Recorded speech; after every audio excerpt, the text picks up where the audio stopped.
जो चाहोगे सो पाओगे। कहानी। एक साधु घाट के किनारे अपना डेरा डाले हुए था।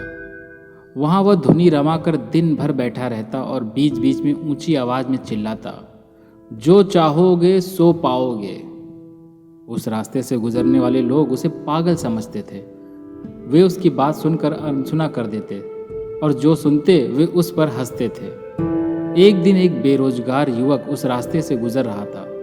साधु की चिल्लाने की आवाज उसके कानों में पड़ी, जो चाहोगे सो पाओगे, जो चाहोगे सो पाओगे। ये वाक्य सुनकर वो युवक साधु के पास आ गया और उससे पूछने लगा, बाबा, आप बहुत देर से जो चाहोगे सो पाओगे चिल्ला रहे हो। क्या आप सचमुच में मुझे वो दे सकते हो जो मैं पाना चाहता हूँ? साधु बोला, हाँ बेटा, लेकिन पहले तुम मुझे ये बताओ कि तुम पाना क्या चाहते हो? बाबा, मैं चाहता हूं कि एक दिन मैं हीरो का बहुत बड़ा व्यापारी बनूं। क्या आप मेरी ये इच्छा पूरी कर सकते हैं? बिल्कुल बेटा, मैं तुम्हें एक हीरा और एक मोती देता हूं, जिससे तुम जितना चाहो हीरे मोती बना लो। साधु बोला। साधु की ये बात सुनकर युवक की आंखों में आशा की ज्योति चमक उठी। फिर साधु ने उसे अपनी दोनों हथेलियों को आगे बढ़ाने को कहा। युवक ने अपनी हथेलियां साधु के सामने कर दी। साधु ने पहले उसकी एक हथेली पर अपना हाथ रखा और बोला, बेटा, ये दुनिया का सबसे अनमोल हीरा है। इसे समय कहते हैं। इसे जोर से अपनी मुट्ठी में जकड़ लो। इसके द्वारा तुम जितना चाहो उतने हीरे बना सकते हो।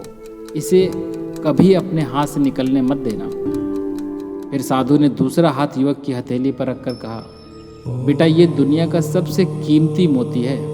इसे धैर्य कहते हैं।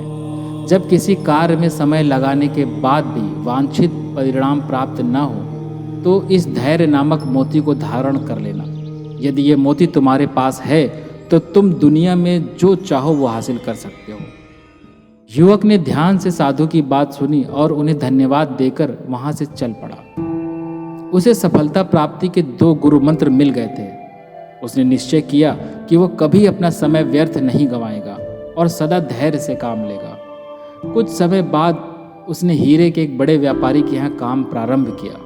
कुछ वर्षों तक वह दिल लगाकर व्यवसाय का हर गुण सीखता रहा और एक दिन अपनी मेहनत और लगन से अपना सपना साकार करते हुए हीरे का बहुत बड़ा व्यापारी बना।